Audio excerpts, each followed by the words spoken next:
Assalamualaikum dan salam sejahtera semua. Hari ini kita nak belajar tajuk darab masa bagi matematik tahun 4 rujuk buku teks muka surat 158.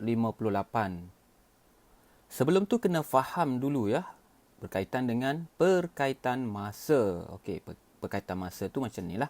1 hari 24 jam, 1 minggu 7 hari, 1 tahun 12 bulan. Jadi mudah saja ya. Okey, yang ni kena ingat. Kemudian, yang ni pun sama, kena ingat juga. 1 dekad 10 tahun, ingat umur kamu ya. Kalau kamu tahun 4, umur kamu 1 dekad. Kalau kamu tahun 5 sekarang ni, umur kamu 1 dekad 1 tahun.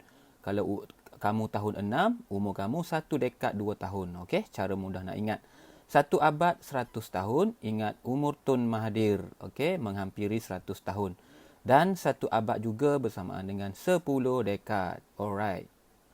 Jadi kita terus ke contoh yang pertama. 9 darab dengan 3 jam bersamaan dengan berapa hari, berapa jam kah? Okey, cikgu akan tunjukkan kaedah garis pembahagi. Okey, ada 2 kaedah cikgu akan tunjukkan. Jadi yang ni teknik garis pembahagi. Okey, buat pembahagi, tulis hari dan jam. Jadi masukkan nilai 9 darab dengan 3 jam. Okey, jadi kita ambil 3 jam ni letak atas ya. Jadi harinya sifar ya. Harinya sifar, hari 3 jam darab dengan 9. Okey. Jadi yang 9 ni kena darab. 3 darab 9 27 dan sifar darab 9 sifar. Jadi kamu dapat jawapannya 27 jam. Tapi dia nak jawapan dalam hari dan jam. Ingat ya, 1 hari 24 jam. Okey, yang ni wajib ingatlah. Jadi nak buat macam mana ya? Kalau yang ni melebihi. Dia tak boleh lebih daripada 24 jam. Jadi kena tolak lah. Jadi tolak 24 jam, pindahkan ke hari ya. 1. Jadi 1 hari bersama dengan 24 jam. Okey, jadi kamu dapat jawapannya 1 hari 3 jam. Okey, 1 hari 3 jam. Alright. Jelas? Kaedah yang kedua, darab seperti biasa saja. 3 jam darab dengan 9 sama dengan 27 jam. Jadi jawapan nak dalam hari dan jam, kamu kena ingat ya. Yang ni tak boleh lebih daripada 24 jam. Jadi kamu tolak 24 jam bersama dengan 1 hari. Betul? Okey. Jadi bakinya 3 jam. Jadi dapat yang sama. 1 hari 3 jam. 1 hari 3 jam. Alright. Seterusnya kita lihat contoh yang kedua. 3 darab dengan 2 hari 8 jam sama dengan berapa hari? Okey, jadi apa yang perlu kamu ingat? 1 hari 24 jam. Jadi guna teknik garis pembahagi buat hari dan jam. Jadi masukkan nilai 2 hari 8 jam letak atas ya. 2 hari 8 jam darab dengan 3. Okey. Jadi 8 darab 3 24. 2 darab dengan 3 sama dengan 6. Jadi kamu dapat jawapannya 6 hari 24 jam. Kemudian ingat ya. Okey, jawapan mestilah tak lebih daripada 24 jam. 1 hari 24 jam. Jadi kena tolak lah. Kena tolak di unit jam ni. Kena pindahkan ke hari. Jadi kamu pindahkan 24 jam. Pindahkan ke hari, kena tolak. Kemudian yang bahagian unit hari ni kena tambah 1. 1 hari 24 jam. Jadi kamu tolak dapat sifar jam 7 hari. Okey, 7 hari. Jadi tulislah 7 hari. Alright. Kaedah yang kedua. Guna darab biasa saja. 8 darab 3 24 jam dan 2 darab 3 sama dengan 6 hari. Jadi tak boleh lebih daripada 24 jam, kena tolak lah. Okey, tolak 24 tambah 1. 1 hari 24 jam. Jadi 7 hari sifar jam. Jadi 7 harilah jawapannya. Jadi cara mana yang kamu nak guna, cikgu merasakan cara yang pertama lagi senang ya. Sebab kita buat garis pemisah. Alright. Contoh ketiga, darabkan 2 minggu 4 hari dengan 8. Okey, nampak tak? Soalan melibatkan minggu dan hari. Jadi kamu perlu ingat 1 minggu 7 hari ya. Okey. Bukan 24 ya. Jadi tulis mula 8 darab dengan 2 minggu 4 hari. Jawapan nak dalam hari sahaja. Jadi buat teknik pembahagi, garis pembahagi ya. Jadi masukkan nilai 2 minggu 4 hari, 2 minggu 4 hari darab dengan 8. Okey, darab 8, darablah. Okey, 4 darab 8, 32. 32 minggu hari. Okey, 2 darab dengan 8 sama dengan 16 minggu. Jadi kamu dapat jawapannya 16 minggu 32 hari. Kemudian kamu tengok semula, cek semula jawapan nak dalam hari sahaja. Jadi hari ni tak perlu tukarlah. 32 hari, jawapan nak dalam hari sahaja. 16 minggu yang kena tukarkan. Okey, 16 minggu. Jadi 1 minggu 7 hari. Kalau 16 minggu, darab 7 lah. Jadi 16 darab dengan 7 sama dengan 112 hari. Okey, 16 ni selesai. Jadi nak kena tambah dengan 32 hari lagi lah. Jadi tambahkan dengan 32 hari. Jadi kamu dapat 144 hari. Alright. Jelas? Kita lihat contoh seterusnya nombor 4.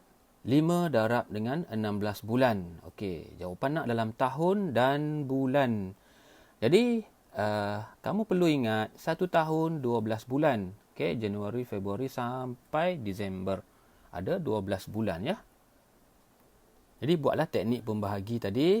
Okey, tahun dan bulan. Jadi 16 bulan, tahunnya sifar ya. Okey, jadi darab dengan 5. Okey, jadi darablah. Jadi kamu dapat 80 bulan sifar tahun. Tapi jawapan nak dalam tahun dan bulan.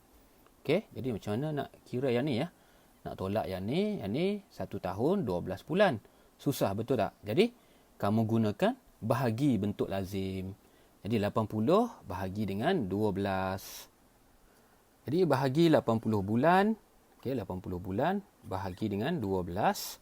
Jadi 6 darab dengan 12 sama dengan 72. 80 tolak 72 sama dengan 8. Jadi 8 ni 8 apa ya? Okey, 8 ni adalah 8 bulan. Okey. Hasil bahagi ni 6 ni adalah 6 tahun. Alright, jadi kamu dapat jawapannya 6 tahun 8 bulan. Ingat ya, bakinya adalah ambil semula yang ni, turun bawah 8 bulan. Jadi tulislah di kotak yang ni 6 tahun 8 bulan. Alright.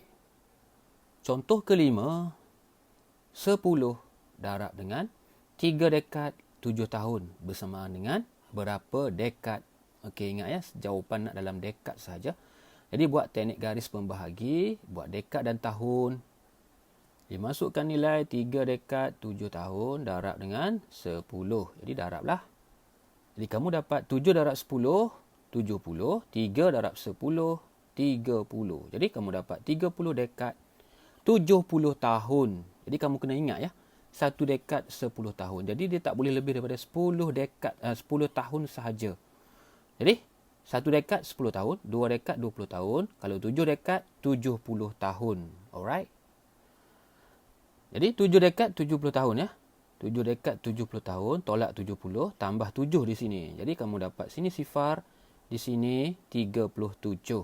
Okey, kamu dapatlah jawapannya 37 dekad. Atau kamu boleh guna juga 70 tahun tadi, 70 bahagi dengan 10 ya. 1 dekad 10 tahun. Jadi tiada baki ya, 7 darab 10, 70 tiada baki. Jadi 7 ni 7 apa? 7 dekad. Alright, jelas ya. Kemudian 7 dekad tadi, okay, kamu pindahkan sajalah 7 dekad di sini ya. 30 tambah 7 jadi 37. Contoh yang keenam, contoh terakhir ya. 21 darab dengan 9 tahun. Sama dengan berapa abad, berapa tahun. Soalan melibatkan abad dan tahun. Ingat umur Tun Mahathir Mohamad. Okey, jadi 1 abad 100 tahun. Okey, jadi masukkan nilai 9 tahun, 9 tahun. Sifar abad darab dengan 21, darab 21. Okey, jadi darablah. Jadi kamu darab 9 darab dengan 21, 9 darab 1, 9, 9 darab 2, 18. Okey, sifar darab 21, sifarlah. Okey, jadi kamu dapat 189 tahun. Okey, sifar abad. Jawapan nak dalam abad dan tahun. Jadi kena ingat ya, 1 abad tak boleh lebih daripada 100 tahun. Jadi yang ni dah lebih 100 tahun lebih. Jadi kena buat apa ya? Kena tolak lah. Tolak 100. Di 1 abad 100 tahun lah. Okey, kamu dapat jawapannya. Okey, yang ni tolak. Dapat 89 tahun. Yang ni tambah sifar tambah 1, 1 lah. Jadi 1 abad 89 tahun. Atau kamu nak guna cara yang kedua, cara darab biasa saja, 21 darab dengan 9 tahun, kamu dapat 189 tahun. Okey, kemudian gunakan 1 abad 100 tahun ya. Gunakan bahagi bentuk lazim. Jadi bahagikan 189 bahagi dengan 100 ya. 1 abad 100 tahun, jadi 1 darab 100 sama dengan 100. Ditolak, kamu akan dapat 89. Ingat ya, tahun ni turun ke bawah. Jadi 89 tahun. Kemudian unit bahagian atas ni, hasil bahagi ni adalah abad. Jadi kamu dapatlah 1 abad 89 tahun. Alright, jelas semuanya? Seperti biasa, kita buat latihan pengukuhan. Soalan yang pertama, okey, kamu boleh pause video ya. Okey, kemudian soalan seterusnya. Okey, soalan yang GHI dan soalan yang kedua. Alright. Boleh pause video. Seperti biasa, cikgu share jawapannya. Okey, jadi teknik belajar matematik macam biasalah, buat latihan. Okey, ada jalan kerja dan semak jawapan. Okey. Alright, itu sahajalah perkongsian cikgu pada hari ini. Jumpa lagi. Sekian, terima kasih.